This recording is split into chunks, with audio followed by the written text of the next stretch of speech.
ابو مات بھائی اگر آپ 2 منٹ مجھے دے دیں نا، 2 منٹ مجھے دے دیں، میں معذرت چاہتا ہوں، مجھے ایک ضروری بات یاد آ گئی ہے۔ ایک تو میں پھکی دینے لگا ہوں میرے صاحب کو، اور دوسرا میں ان کا جو دعویٰ ہے نا کہ خلافت جو ہے وہ جو پہلے نبیوں کی خلافت ہوتی تھی وہ اب والی خلافت وہ ویسی خلافت نہیں ہے، اس کا جواب میں قرآن سے دوں گا۔ جی جی بسم اللہ کریں، آپ اجازت دیتے ہیں؟ جی جی بسم اللہ کریں، بسم اللہ کریں۔ معذرت ابو بات بھائی، دیکھیں مجھے اس بات پہ بڑی حیرانگی ہے، یہ بڑا اتفاق بھی ہے کہ ایک غلام مرزا غلام احمد قادیانی تھا، اس نے ختم نبوت کی قادیان میں بیٹھ کے ایک تفسیر بیان کی تھی، اور ایک مرزا محمد علی انجینئر صاحب ہیں جو جیلم میں بیٹھ کے قرآن کی جو آیت ہے ختم نبوت کی اس کی تفسیر بیان کر رہے ہیں۔ ماشاءاللہ یہ دونوں نے بیڑا غرق کر دیا ہے، اور انہوں نے دعویٰ کیا کیا ہے کہ جو پہلے نبی ہوتے تھے ان کی جو ہوتی تھی نا خلافت، اور جو اب ختم نبوت کے بعد خلافت ہے وہ ایک جیسی نہیں ہے۔ اہل البیت اور قرآن یہ خلیفتین بھی ہیں نبی علیہ السلام کے، اس میں تو کوئی شک نہیں ہے، لیکن اگر خلیفہ سے مانا کوئی مراد یہ لے گا کہ نبی علیہ السلام نے اپنے بعد کوئی نائب بنایا ہے کسی کو، جس طرح کہ حضرت سلیمان علیہ السلام حضرت داؤد علیہ السلام کے نائب ہوئے تھے، تو وہ اس لیے نائب ہوئے تھے کہ سلسلہ نبوت ختم نہیں ہوا تھا، تو نبی کا نائب نبی ہوتا ہے۔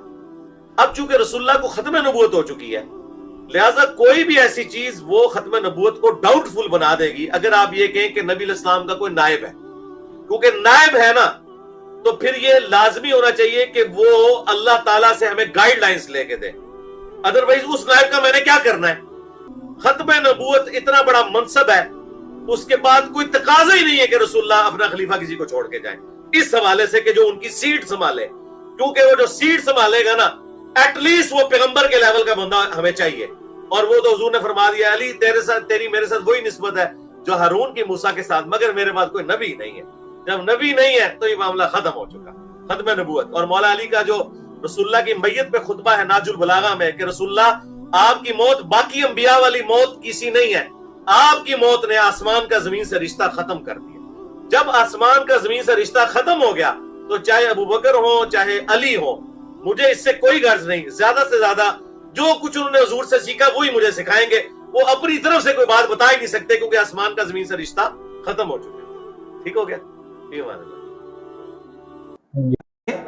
اور سب سے پہلے آپ شیعہ کو پوچھ لیں کہ ہاں جی انجینئر صاحب آپ کے خلاف بولتے ہیں تو بولیں گے، ہاں جی۔ اب رہ گیا شیعہ کی گستاخانہ باتیں، ٹائم قیامت تک ہے تھوڑے کو، جاؤ جی آقا نواز جنگوی پارٹی کو بھی شیعہ دی گستاخانہ عبارتیں لے کے آؤ، لیکن وہ گستاخانہ عبارتیں جن کتابوں کو شیعہ اون کرتے ہو، اگر وہ کہنا ہم ان کتابوں کو نہیں مانتے، یہ ضعیف روایتیں ہیں، تو میں کس طرح ریکارڈ کرا کے میں اپنے گلے فٹ کر لوں؟ میں تو ہم دیکھتے ہیں کہ قرآن کیا کہتا ہے اس معاملے میں۔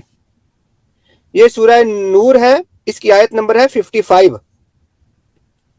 وعد اللہ الذین آمنوا منکم وعملوا الصالحات لیستخلفنہم فی الارض، کہ جو لوگ تم میں سے ایمان لائے اور نیک کام کرتے رہے ان سے خدا کا وعدہ ہے کہ ان کو ملک کا حاکم بنا دے گا، یعنی کہ خلافت عطا کرے گا زمین میں۔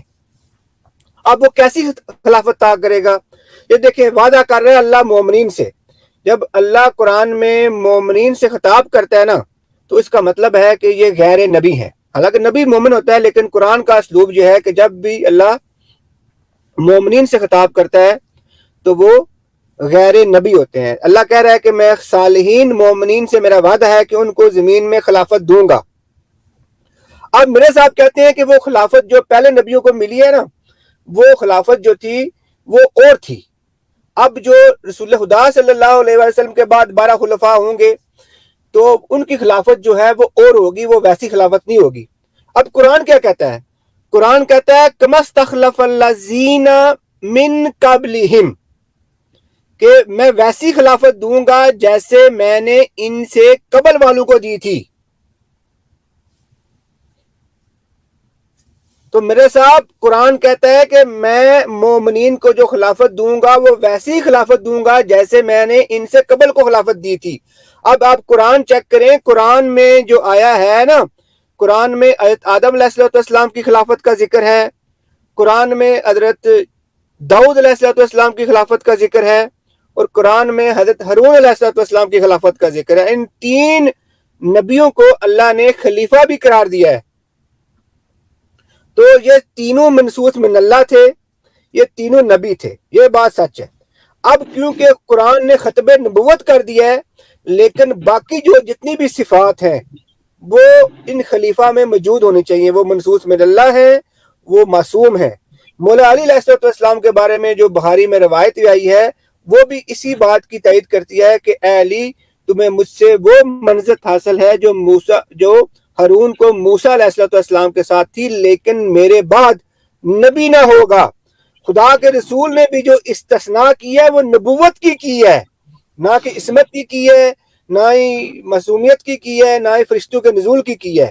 جو صفات ہارون علیہ السلام میں موجود تھیں وہ تمام کی تمام صفات مولا علی میں موجود ہیں سوائے نبوت کے.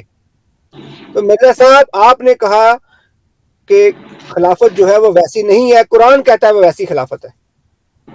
اب آپ کی بات مانی جائے یا خدا کے کلام کی بات مانی جائے. ابو ماد بھائی یہ بات میرے اس چیز میں رہ گئی تھی, وہ بھی میں نے دیکھا تو وہ میں نے کہا پیش کر دوں. آپ کو ٹائم لیا رہا, آپ اپنا مدعا پیش کریں. جزاک اللہ, شکریہ. سلامت رہیں, شکریہ, بہت زبردست. اب میں بہت ہی مختصر یعنی کچھ منٹ میں انشاءاللہ اپنے وہ کچھ نہیں آپ اپنا مدعا پورا پیش کریں. تو انشاءاللہ کچھ اہل سنت کتب سے. اچھا پہلے ایک ایسی روایت میں پیش کرتا ہوں, یہ جو قرآن کی آیت ہے نا جو آپ نے پیش کی, الذین قالوا ربنا اللہ ثم استقاموا, ثم استقاموا کا معنی ہی آپ سمجھیں. رسول خدا کی زبانی اہل سنت کی کتب میں وہ بھی صحیح سندوں کے ساتھ. آپ میرا وہ جو ڈیسک ٹاپ ہے وہ شو کر سکتے ہیں, شو کر لیں. جی بسم اللہ. یہ مسند والا, جی یہ ہے مسند امام احمد بن حنبل. آپ دیکھ سکتے ہیں سب دوست کے جو تحقیق کی ہے وہ حمزہ احمد زین نے کی ہے, اور اس کے جلد نمبر 14 ہے, صفحہ نمبر 366 ہے. یہاں پہ آپ دیکھیں, پہلے دیکھیں اسناد وہ صحیح, سند کاملاً صحیح ہے جو ابھی روایت ہم پڑھ رہے ہیں. ماشاءاللہ. اب اس روایت میں آپ لوگ اچھی طرح دیکھ سکتے ہیں ہمارے ناظرین کہ یہاں پہ رسول خدا کے جو یعنی فرمان ہے وہ کیا ہے, والذی نفسی بیدہ, قسم اس ذات کی جس کے قبضے قدرت میں میری جان ہے, لو کنتم تکونون علی الحال, اگر تم لوگ اسی حالت میں رہے کہ الذی تکونون علیہا عندی, کہ جس حالت میں تم لوگ میرے نزدیک ہو, یعنی ابھی جو تم جس حالت میں ہو اگر اسی حالت میں تم رہے تو لصافحتکم الملائکہ, تو تمہارے ساتھ ملائکہ مصافحہ کریں گے. ماشاءاللہ.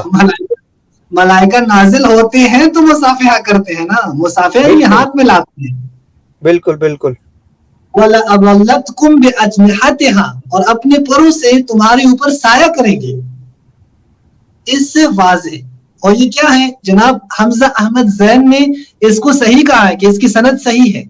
صرف حمزہ احمد زین ہی نہیں ثاقب بھائی, بلکہ آپ دیکھیں یہ سنن ترمذی تحقیق و تعلیق کا جو اس کے اوپر لکھایا ہے وہ محدث ناصر الدین البانی, وہی شیخ البانی جن کے روزانہ تذکرہ جو ہے وہ انجینئر صاحب کرتے ہیں.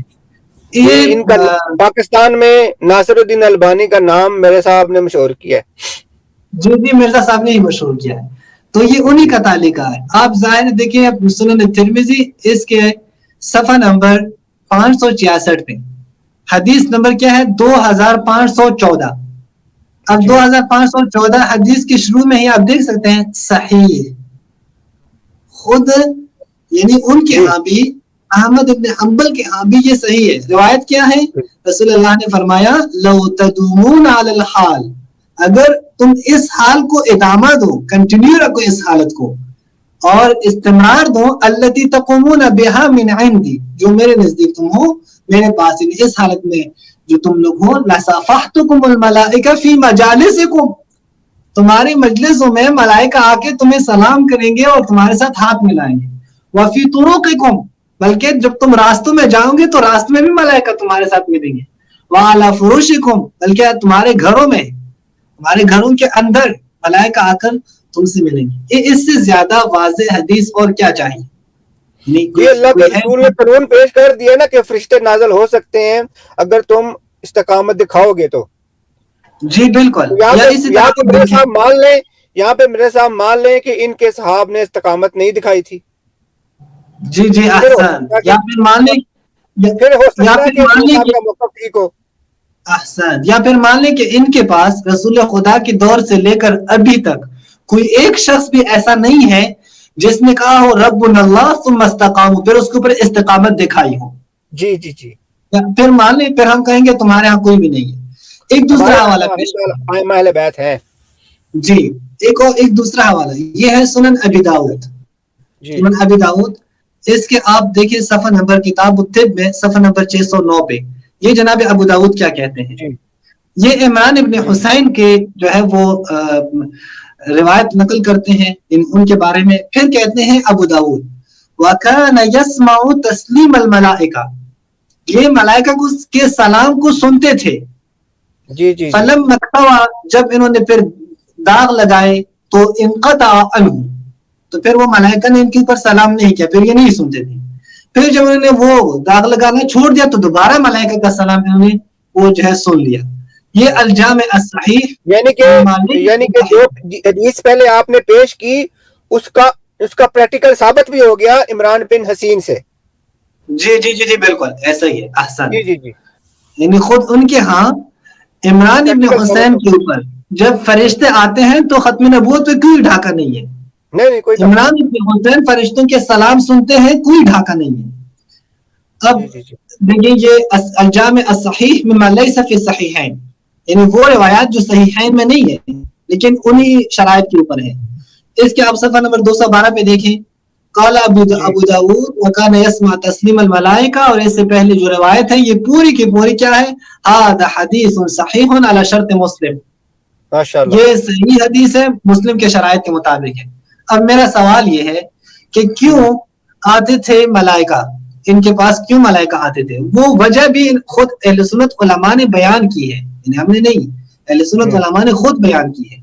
یہ ہے صحیح مسلم بشرح نووی، یعنی جناب نووی جو ہے اہل سنت کے جنہوں نے صحیح مسلم کی شرح لکھی ہے.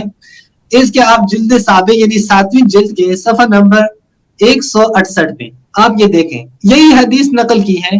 پھر اس کے بعد کہ حدیث کا معنی کیا ہے. عمران ابن حسین رضی اللہ عنہ چونکہ صحابی ہیں، کانت بھی بواسیر، ان کو بواسیر کی بیماری تھی، یعنی عمران ابن حسین کو بواسیر کی بیماری. فکان یصبر علی المہمات، یعنی جو سختیاں ہوتی تھی بواسیر کی بیماری میں مبتلا تھے تو اس سختی پہ وہ صبر کرتے تھے. اب اس صبر کے نتیجے میں وکانت الملائکہ تسلم علیہ، ملائکہ اس کے پاس آ کر اس کو سلام کیا کرتے تھے. اب مجھے آپ بتا دیں ثاقب بھائی، اس کے علاوہ بھی کافی دیگر کتب میں بھی یہ ہے. یعنی میں توہین نہیں کرتا لیکن میں یہاں پہ یہ بات ضرور کرنا چاہتا ہوں کہ اگر آپ کے پاس آپ کے کسی صحابی کو بواسیر ہو جائے تو ملائکہ فوراً حاضر ہو جاتے ہیں، ان کو سلام کرتے ہیں، اور نبوت کی بھی کوئی حملہ نہیں ہے. ہم اگر مان لیں کہ رسول خدا اس دنیا سے گئے، ان کا ایک بڑا غم تھا حضرت زہرا پر، اور حضرت زہرا کے پاس حضرت جبرائیل آئے ہیں اور ان سے کلام کیا ہے، تو آپ فوراً کہتے ہیں کہ ختم نبوت کے منکر ہو چکے، ڈاکہ ہو گیا ہے. تو یہ تو باتیں خود جو ہے نا. اچھا، اس کے علاوہ بھی اس حدیث کے بارے میں کافی سارے تحقیمات وغیرہ ہیں لیکن ضروری نہیں ہے کہ ہم وہ ابھی پیش کریں. اب اس کے ساتھ ساتھ میں ایک اور روایت بھی پیش کرتا ہوں، اور وہ جو ہے وہ ابو عماد بھائی صرف معذرت کے ساتھ میں صرف ایک سیکنڈ کے لیے بات کروں گا تاکہ وہ جو مومنین ہیں وہ تردد میں نہ پڑیں. وہ جو آپ نے مسند امام احمد کی حدیث پیش کی تھی اور جو ترمذی سے حدیث پیش کی تھی، تو ظاہر ہے ممکن ہے کئی لوگ کہیں کہ حمزہ احمد زین تو البانی، آپ کو پتہ یہ پھر ڈھونڈنے لگ پڑتے ہیں نا کہ یہ متساہل ہے. اچھا، یہ حدیث صحیح مسلم میں موجود ہے، کتاب التوبہ کے اندر موجود ہے، اور اس کا نمبر جو انٹرنیشنل نمبرنگ ہے 6966. میں دکھا دیتا ہوں. 6966 اس میں یہ والے جملے موجود ہیں جو ابھی ابو عماد بھائی نے بیان کیے ہیں نا یہاں پہ. یہ میرا مقصد صرف یہ ہے اس جملے کا کہ صحیح مسلم کی حدیث ہے کہ کل کو یہ نہ کہنے کہ حمزہ احمد زین تو وہ تردد پہ پڑے کہ نہیں پھر یہ متساہل ہیں تو البانی وہ چھوڑو جی وہ تو منج غلط ہے اس کا. وہی جملے لو کنتم تدومون علی الحال الذی کنتم، یہی جملے جی یہ کہ ان کے ساتھ مسافہ کریں گے ملائکہ، اور یہ حضرت تمہارے راستوں میں فرشتے آ کر تمہارے ساتھ مسافہ کریں. یہ میں شو کر دیتا ہوں، یہ میں شو کر دیتا ہوں، شو کر دیتے ہیں یہ جی یہ شو کر دیں. یعنی معذرت میں نے وہ دخل اندازی صرف اس لیے کی کہ کچھ لوگوں کو آسانی ہو جائے کہ وہ تردد میں نہ پڑیں کہ وہ سوچیں کہ نہیں ہم کہیں اور سرچ کرتے اس کو ضعیف کرنے کی کوشش میں لگے رہیں. تو میں نے تاکہ انہیں پتہ چل جائے کہ یہ مسلم کی حدیث کتاب توبہ ہے، اس کے اندر باب جو ہے نا وہ ہے ہمیشہ ذکر امور آخرت کی فکر اور نگرانی میں لگے رہنا. اور بعض اوقات ان کو 66 نمبر ٹھیک ہے 6966 نمبر میں حدیث جو ہے ڈسپلے کر دیتا ہوں ان سب کے لیے. جی جی یہ 6966 یہ میں حدیث جو ڈسپلے کر دیتا ہوں ان کے لیے.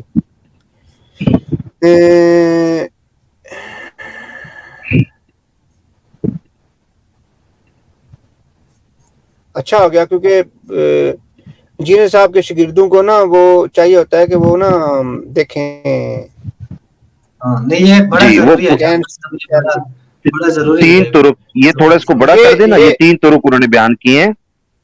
یہ آخر میں سے آپ بے شک ترجمہ پڑھ دیں. یہ میں پڑھ دیتا ہوں. یہ آخر میں یہ سیکنڈ لاسٹ نمبر ہے ابو عماد بھائی، سیکنڈ لاسٹ لائن کے اندر ہے. جی جی یہ دیکھیں جی. ہاں بالکل پڑھ لیں آپ. اور تمہارے راستے میں فرشتے آ کر تمہارے ساتھ مسافہ کریں، لیکن حنزلہ کوئی گھڑی کسی طرح ہوتی ہے اور کوئی گھڑی کسی اور طرح. درست. یعنی یہ مسافر والی حدیث جو اوپر آپ نے پڑھی تھی نا کہ اگر تم ہمیشہ اسی طرح رہو، اس طرح میرے پاس ہوتے اگر لگے رہو تو تمہارے بچھونے اور تمہارے راستوں میں فرشتے آ کر تمہارے ساتھ مسافہ کریں. اس سے اگلا طرق بھی امام مسلم یہی لائے ہیں اور اس سے اگلا طرق بھی 3 طرق لائے ہیں. فَقْتُمْ كُلْ مَلَائِكَةٌ. جی جی جی جی یہ تمہارے ساتھ مسافہ کریں. تو یہ 3 طرق لائے ہیں. صحیح مسلم میں یہ حدیث موجود ہے. تو سندی طور پر کوئی یہ نہ سوچے کہ حمزہ احمد زین یا البانی صاحب جو ہے وہ تحکیم غلط ہو گئے.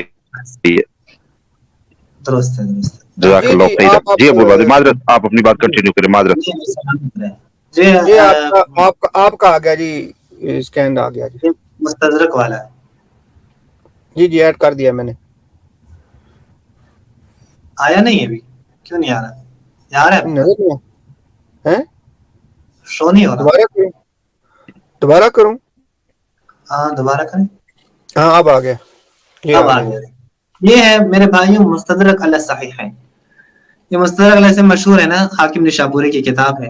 اس کا جو ترجمہ ہے شبیر برادرز والوں نے کیا ترجمہ، جلد 6 نمبر 6 جلد پہ صفحہ نمبر ہے یہ 84. اب اس میں یہ روایت موجود ہے، حدیث موجود ہے، لیکن ہم اس کے جو ہے وہی اردو پڑھ لیتے ہیں تاکہ ٹائم ضائع نہ ہو. اس حدیث کو خود حاکم نشابوری نے بھی کہا ہے صحیح الاسناد، کہ یہ صحیح اسناد کے ساتھ ہے. معذرت میں تھوڑا اس کو کر لوں کہ یہ صحیح اسناد کے ساتھ ہے. اور جی صحابی نے بھی موافقت کی ہے. اب یہ دیکھیں حضرت عائشہ کیا فرماتی ہے، میں نے جنگ خندق کے موقع پر دحیہ بن خلیفہ کلبی کی شکل کا ایک آدمی دیکھا. وہ سواری پر سوار تھا اور رسول اللہ کے ساتھ کوئی رازداری کی باتیں کر رہا تھا. اس کے سر پر عمامہ تھا جو کہ اس نے حضور پر ڈھلکایا ہوا تھا. میں نے رسول اللہ سے اس کے بارے میں پوچھا تو آپ نے فرمایا وہ جبرائیل امین علیہ السلام تھے، مجھے بنی قریظہ کی جانب جانے کا مشورہ دے رہے تھے. اور بسم اللہ، یہ عام لوگ جو نبی نہیں ہیں وہ فرشتوں کو دیکھ رہے ہیں، جبرائیل امین کو دیکھ رہے ہیں، عام فرشتوں کو بھی نہیں. عائشہ بھی فرشتوں کو دیکھ لے تو مسئلہ نہیں ہے. دیکھیں یا اہل بیت کے ائمہ دیکھیں تو مسئلہ ہے. حضرت زہرا دیکھیں تو مسئلہ ہے، حضرت عائشہ دیکھتے ہیں تو کوئی مسئلہ نہیں ہے. اور حدیث بھی پڑھ لیتے ہیں، حاکم بھی کہتے ہیں صحیح ہے، زاہبی نے بھی نہیں کہا، زاہبی کو کوئی مسئلہ نہیں ہے، زاہبی بھی کہتے ہیں ہاں ٹھیک ہے کوئی مسئلہ نہیں. یعنی یہ چونکہ یہ آپ کے پاس جو یہ جو اصل عبارت بھی یہی ہے، جو اصل عربی عبارت ہے وہ بھی میں کچھ بندے کہیں گے کہ رسول خدا صلی اللہ علیہ وسلم کے زندگی میں دیکھا تو ختم نبوت وہ ان کی تب ہو چکی تھی نا، وہ ختم نبوت کا ٹائٹل مل چکا تھا ان کو، ان کی زندگی میں ملا تھا نا، یہ ٹائٹل ان کی وفات کے بعد نہیں ملا، یہ ان کی زندگی میں مل گیا ہے ٹائٹل ان کو۔ اچھا اس کے علاوہ بھی ایک اور بھی ہے نبی کریم کے بعد، وہاں پہ صراحت ہے کہ نبی کریم کے بعد، انشاءاللہ اینڈ پہ حوالہ میں وہ رکھوں گا، وہ علی بھائی کو اللہ تعالیٰ جزائے خیر دے، انہوں نے یہ حوالہ مجھے دیا تھا کہ یہ بہت واضح صراحت کے ساتھ ہے۔ یہ آپ دیکھیں، یہ ابن عباس کی روایت میں پیش کرتا ہوں، یہ عربی کے ہیں، میں اردو پڑھ لیتا ہوں۔ یہ مسند امام احمد ابن حنبل، یہاں پہ آپ دیکھ سکتے ہیں جلد دوم صفحہ نمبر 249 سے صفحہ نمبر 249، وہ حدیث نمبر ہے 2600 یعنی 89 یعنی 268979۔ یہاں پہ عبارت کیا ہے؟ عبارت میں آپ کے سامنے پیش کرتا ہوں۔ حضرت ابن عباس فرماتے ہیں، ایک مرتبہ میں اپنے والد کے ساتھ نبی کریم کے پاس آیا، نبی کریم کے پاس اس وقت ایک آدمی موجود تھا جسے وہ سرگوشی کر رہے تھے، ایسا محسوس ہوا جیسے نبی کریم نے میرے والد کی طرف توجہ نہیں کی۔ جب ہم وہاں سے نکلے تو والد صاحب مجھ سے کہنے لگے، بیٹا تم نے اپنے چاچا زاد کو دیکھا کہ وہ کیسے ہماری طرف توجہ ہی نہیں کر رہے تھے، یعنی رسول اللہ کے بارے میں۔ تو عبداللہ ابن عباس کہتے ہیں کہ میں نے عرض کیا، ابا جان ان کے پاس ایک آدمی تھا جس سے وہ سرگوشی کر رہے تھے۔ پھر نبی کریم کے پاس واپس آ گئے، والد صاحب کہنے لگے، یا رسول اللہ میں نے عبداللہ سے اس طرح ایک بات کہی تو اس نے مجھے بتایا کہ آپ کے پاس کوئی آدمی تھا جو آپ سے سرگوشی کر رہا تھا، تو کیا واقعی آپ کے پاس کوئی تھا؟ نبی کریم نے فرمایا، عبداللہ کیا تم نے واقعی اسے دیکھا ہے؟ میں نے عرض کیا، جی ہاں۔ رسول اللہ نے فرمایا، وہ جبرائیل تھے اور اسی وجہ سے میں آپ کی طرف متوجہ نہیں ہو سکا۔ دیکھیے فرق ہے، دونوں صحابی ہیں، ایک باپ ہے ایک بیٹا ہے، عباس اور عبداللہ ابن عباس۔ ایک صحابی دیکھ رہا ہے، دونوں نے بھی نہیں ہے، ایک صحابی فرشتے کو دیکھ رہے ہیں، ایک نہیں دیکھ رہے جی۔ اب وہ جو دیکھ رہے ہیں وہ اپنے باپ کو ہی بتا رہے ہیں کہ یہ جو ہے نا رسول خدا کسی اور کے ساتھ مصروف ہیں، وہاں بات کر رہے ہیں۔ پھر رسول خدا خود بتا رہے ہیں، آپ نے دیکھا ہے وہ حضرت جبرائیل ہے۔ تو یہ حضرت عبداللہ ابن عباس جن کی عمر رسول خدا کی رحلت کے وقت 13 سال سے زیادہ نہیں ہے جی، وہ ایک فرشتے کو دیکھ رہے ہیں، وہ خود بیان بھی کر رہے ہیں، حدیث بھی وہی بیان کر رہے ہیں کہ میں نے دیکھا ہے فرشتے کو۔ یہاں کوئی جو ہے وہ یعنی نبوت کے اوپر کوئی ڈھاکہ نظر نہیں آتا، کوئی بھی نہیں کہتا۔ اور اس حدیث کو آپ یہ دیکھ سکتے ہیں، البانی نے اس کی تحسین بھی کی ہے، یہ الاحادیث الصحیحہ ناصر الدین البانی اس کی 7ویں جلد پہ آپ دیکھ سکتے ہیں، یہی حدیث ذاک جبرائیل، یہ جبرائیل ہے، وہو اسناد حسن، اس کی جو ہے وہ سند ہے وہ حسن ہے۔ اسی طرح آپ ایک اور اس کی طرف بھی آ جائیں، اور یہ ہے حارثہ، میں حارثہ کی وہ بھی دکھا دوں آپ کو۔ یہ المطالب العالیہ بزوائد المسانید الثمانیہ ابن حجر عسقلانی کی جو کتاب ہے، اس کے 16ویں جلد پہ صفحہ نمبر 431 پہ یہاں پہ محقق لے کے آئے ہیں یہ عبارت، میں یہ عبارت آپ کے ساتھ کہتے ہیں کہ بسند صحیح عن حارثہ بن نعمان، حارثہ بن نعمان سے سند صحیح کے ساتھ، وہ کیا کہتے ہیں، مررت علی رسول اللہ ومعہ جبرائیل علیہ السلام جالس فی المقاعد، میں رسول اللہ کے پاس گزر رہا تھا کہ ان کے ساتھ ایک جبرائیل علیہ السلام بیٹھے تھے، مقاعد یعنی وہی جگہ جہاں پہ لوگ بیٹھتے ہیں۔ فسلمت علیہ، میں نے وہاں سلام بھی کیا۔ فلما رجعت وانصرف النبی قال لی، جب میں واپس آیا تو نبی کریم وہاں سے جب نکلے، یعنی جس بندے کے ساتھ بیٹھ کے بات کر رہے تھے، تو نبی کریم نے مجھ سے پوچھا، هل رأيت الذي كان معي، کیا تم نے دیکھا اس شخص کو جو میرے ساتھ ہے؟ حارث نے سلام کیا ہے، قلت نعم، میں نے کہا ہاں میں نے دیکھا ہے۔ قال فإنه جبرائیل کا رد علیک السلام، وہ حضرت جبرائیل ہیں، جبرائیل نے آپ کے سلام کا جواب بھی دیا ہے۔ یہاں پہ واضح ہے صحابی سلام کر رہے ہیں، جبرائیل ان کے سلام کے جواب بھی دے رہے ہیں۔ اور حافظ ابن حجر نے اصابہ میں کیا کہا، اسنادہ صحیح، اس کی سند صحیح ہے۔ صرف حافظ ابن حجر نہیں، میں سارے کے سارے اسکین آپ کو نہیں دکھا رہا چونکہ ٹائم سے ہے، احمد زین نے بھی اس کی تصحیح کی ہے،